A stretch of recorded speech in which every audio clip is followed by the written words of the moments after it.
আসসালামু আলাইকুম। আফসোস, আফসোস, আফসোস। বাজার আমাদের এত প্রফিট দিয়ে যাচ্ছে, তারপরেও আমরা বাজার থেকে প্রপার ওয়েতে প্রফিট তুলে নিতে পারছি না। কেন পারছি না সেটা আপনারাই জানেন, আমি হয়তো জানি না। আমার বাজার আমি ভালো প্রফিট করে যাচ্ছি, আলহামদুলিল্লাহ, শুকরিয়া। তবে আপনাদের জন্য যে সিরিজটা শুরু করছি, আমরা ইতিমধ্যেই ব্যাংক সেক্টর নিয়ে একটা ভিডিও দিয়েছি। এখন আমি ফার্মাসিউটিক্যালস অ্যান্ড কেমিক্যাল সেক্টর নিয়ে একটা ভিডিও দেব। এইভাবে ধারাবাহিকভাবে আমি অন্যান্য যেই সম্ভাবনাময় সেক্টরগুলি, সেই সেক্টরগুলি নিয়ে ভিডিও দিয়ে যাব, যাতে করে আপনাদের সেই আফসোসটা না থাকে যে বাজার ইন্ডেক্স বেড়ে যাচ্ছে, বাজার সবাইকে প্রফিট দিচ্ছে, আমাকে প্রফিট দিচ্ছে না। সো আপনারা মনোযোগ দিয়ে এই ভিডিওগুলি দেখবেন এবং তার মেরিট বিচার করবেন যে আসলেই আমি যা বলছি তা কি বাস্তবসম্মত কিনা। যদি আপনার কাছে মনে হয় যে হ্যাঁ, আমার কথাগুলি বাস্তবসম্মত, তাহলে স্টকগুলি কিনবেন। শুরু করার আগে বলতে চাই, শেয়ার বাজার বিনিয়োগ ঝুঁকিপূর্ণ, তাই জেনে বুঝে নিজের ইচ্ছা বিনিয়োগ করুন। আমার এই আলোচনা কখনোই আপনার বাইস বা সেল নির্দেশনা প্রদান করে না। চলুন মূল আলোচনায়। দেখেন, ফার্মাসিউটিক্যাল সেক্টরের আমাদের 36টা স্টক। আমাদের ফার্মাসিউটিক্যাল সেক্টরের চার্ট আমরা কয়েকদিন আগে cup with handle pattern draw করে আপনাদের দেখাইছিলাম যে এইখান থেকে ব্রেকআউট দিলে সেক্টরটা অনেক ভালো মুভমেন্টে আসবে এবং আমাদের অনেক বেশি প্রফিট দিবে। আমরা গত কয়েকদিন ধরে সেই চিত্র কিন্তু দেখে আসছি। এখানে আমাদের ফার্মাসিউটিক্যাল সেক্টরের দিকে 3 নম্বরে, এদিক দেওয়া টার্নওভার দিকে 1 নম্বরে। তার মানে এটি প্রমাণ করে যে ফার্মাসিউটিক্যাল সেক্টর আমাদেরকে সামনে প্রচুর প্রফিট দিবে। আর সেই কারণেই আমরা আসছি আজকে ফার্মাসিউটিক্যাল সেক্টর নিয়ে আমরা কথা বলবো। এখান থেকে 2-1টা স্টক বের করার চেষ্টা করব, যেই স্টকে আমাদের প্রচুর রিটার্ন জেনারেট করবে। এখানে একটা স্ক্যানার আমি রেডি করছি আপনাদের জন্য। সেই জায়গায় আমাদের 8টা স্টক আমাদের এখানে আসছে। তো এই 8টা স্টক নিয়ে আমরা কিন্তু ইতিপূর্বেও আমরা কথা বলছি। অগাস্টের 5 তারিখে আমরা এই 5টা স্টক নিয়ে কথা বলছি, সাথে অ্যাডভেন্টও ছিল 6টা। তবে আজকে আমি এই 5টা থেকেই আমি আপনাদের জন্য আরও একটু সিলেক্ট করব এবং শেষের দিকে এই 8টার পরেও আমি আরও কয়েকটা স্টকের নাম বলবো, যে স্টকগুলি আপনাদেরকে দারুণভাবে রিটার্ন দেবে।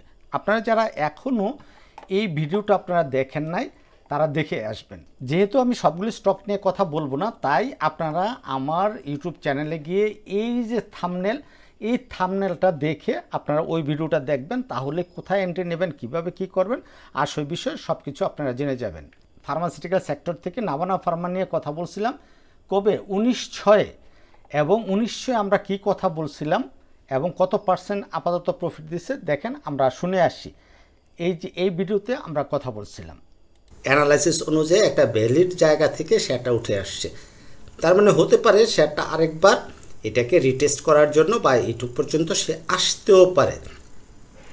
আর যখন এই জায়গায় আসবে 47 টাকা 50 পয়সার আশেপাশে আপনারা পাবেন, দপ করে কিনে নেবেন, ভালো কোয়ান্টিটি নিয়ে কিনে নেবেন। তার স্টপ লস পয়েন্ট হবে এই 45 টাকা 50 পয়সা। আমাদের কত পার্সেন্ট প্রফিট? আমাদের কিন্তু অলরেডি 23%-এর উপরে প্রফিট দিয়ে দিছে। তার মানে স্টক মার্কেট রাইট ক্লিক চ্যানেলের সাথে যারা আছেন, তারা আমি মনে করি যে অন্যদের থেকে ভালো আছেন। তাহলে সামগ্রিকভাবে আমরা বলবো এই যে ফর্মুলা, এটাও ভালো করবে, অ্যাকমি ল্যাব ভালো করবে, বেক্সিমকো ফার্মা ভালো করবে, আইএসএন ভালো করবে, মেরিকোও ভালো করবে, নাভানা ফার্মাও ভালো করবে, স্কয়ার ফার্মাও ভালো করবে, টেকনোড্রাকও ভালো করবে। তবে আমার দেখার বিষয় হলো কোন স্টকগুলি এখন লো প্রাইসে আছে। দেখেন, নাভানা ফার্মা অনেক নিচে আছে, ইভেন আমাদের টেকনোড্রাক নিচে আছে, টেকনোড্রাক একেবারেই নিচে আছে। তাহলে আমরা কি করতে পারি? আমরা একটা টেকনোড্রাকের অ্যানালাইসিস করতে পারি। দেখেন, আমরা টেকনোড্রাকের আসলাম, এইটাতে কি হচ্ছে, এই একটা প্যাটার্ন করে সে প্যাটার্ন ব্রেকআউট দিয়ে সে কিন্তু টার্গেট মিট করে সে আবার একটু কারেকশনে আসছে। কারেকশনে কীভাবে আসছে? এই যে এইখানে একটা আমাদের আরএসআই ডাইভারজেন্স আছে। দেখেন, আমাদের প্রাইস হায়ার হাই করছে আর এটা আমাদের হায়ার হাই করতে পারে নাই। তাহলে এই প্যাটার্নটা হলো আমাদের আরএসআই ডাইভারজেন্স প্যাটার্ন। আমরা কিন্তু এটা নিয়ে এই যে 27 টাকায় আমাদের কেনার ছিল, আমরা যে ভিডিও দিছিলাম এর আগে কোন মাসে, জুন মাসে কিন্তু আমরা টেকনোডাক নিয়ে ভিডিও করছিলাম। এরপরে তো এই যে সেদিন আবার করলাম। তাহলে আজকে কি করলো, সে কিন্তু একটা রিভার্সার ক্যান্ডেল দিছে, এনগালফিং ক্যান্ডেল দিছে MA20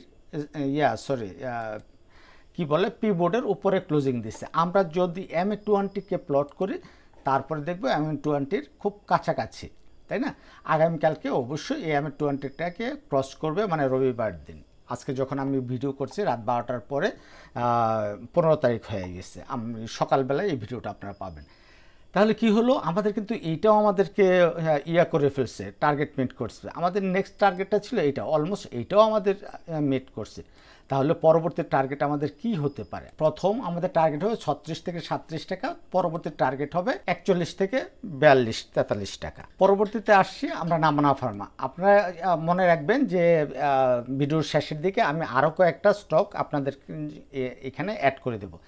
তাহলে কি হলো, নাবানা ফার্মও অনেক লো রেটে আছে। আমরা যদি জুম করি শেয়ারটা দেখেন, এইখান থেকে শেয়ারটা পরে একবার তলানিতে আছে, তার মানে এইটাও আমাদের রিস্ক ফ্রি জোনে আছে।